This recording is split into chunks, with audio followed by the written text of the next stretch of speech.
Cloned voices on real phone lines, fake faces in real courtrooms. $1 billion age check beaten in 2 minutes. Here's what happened.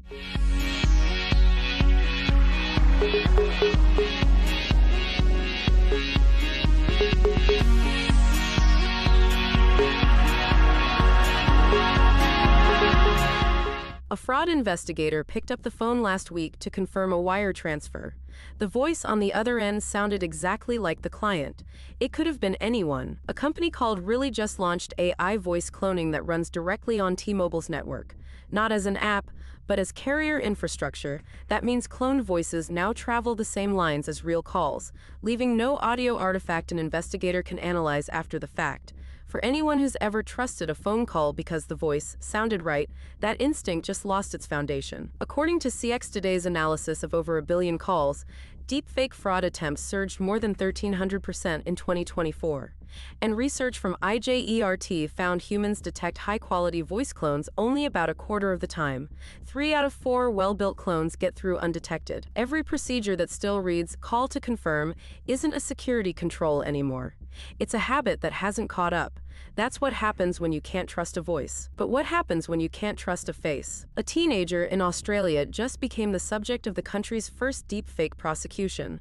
Months earlier, an Ohio man received the first conviction under the federal Take It Down Act for generating fake intimate images of neighbors, including children.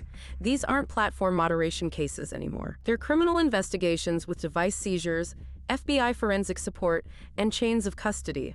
For parents, according to NPR, about 90% of non-consensual deepfake victims are women and girls, and most cases involve kids aged 14 to 16.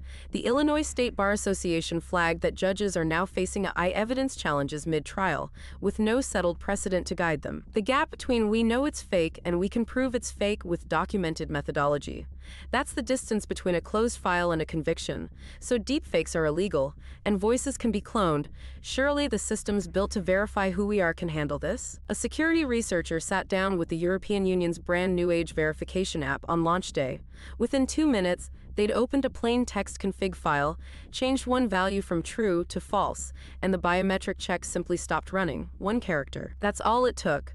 The system wasn't hacked. It was designed assuming only unsophisticated teenagers would try to get around it. That assumption is wrong. According to Cyber News, roughly 1 in 3 minors already uses a VPN to spoof their location, and bypass tutorials are going viral as life hacks. According to Biometric Update, NIST guidance shows that reliably catching a 17-year-old may require flagging everyone who looks younger than 29, an 11-year buffer baked into a so-called precision tool. A verified age 28 record doesn't mean a 28-year-old was present. It means a face that looked 28 appeared on camera. Those are very different claims. All 3 stories share one thread: voice verification, facial evidence, age checks. Each one assumed the system would face casual misuse, not deliberate evasion. Everyone broke when someone who understood the gap showed up. The question isn't whether your verification is accurate. It's whether it holds when the adversary is paying attention. Links to every story and today's podcast deep dives are in the description. See you next time.